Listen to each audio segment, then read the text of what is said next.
Hi అండి, అందరికీ నమస్కారం. ఈరోజు మరో వీడియోతో మీ ముందుకు వచ్చేసాం. కాశీ విశేషాలలో భాగంగా కాశీ విశ్వనాథుని ముట్టుకోవాలని, స్పర్శ దర్శనం చేసుకోవాలని కాశీ వచ్చిన ప్రతి ఒక్కరికి అనిపిస్తుంది.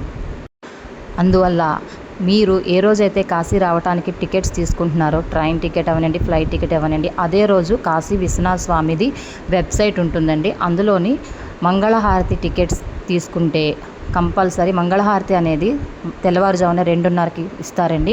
ఆ టైంలో మనం వెళ్ళి ఆ టికెట్ చూపిస్తే డైరెక్ట్ మనల్ని విశ్వనాథ స్వామి టెంపుల్లోకి లోపలికి అనేది పంపిస్తారు. విశ్వనాథ స్వామి 4 గేట్ల చుట్టూ కూర్చోబెడతారు.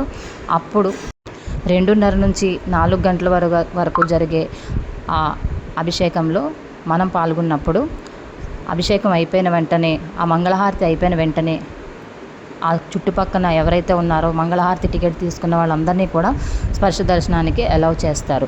మన స్పర్శ దర్శనం అయిపోయిన వెంటనే 4 గంటలకి మామూలు సర్వదర్శనం అనేది ఓపెన్ అవుతుంది. అప్పుడు కూడా మనం స్టార్టింగ్లో ఉంటే మనకి టికెట్ లేకపోయినా సరే స్పర్శ దర్శనం అనేది జరుగుతుంది. ఉంటా అండి, బాయ్.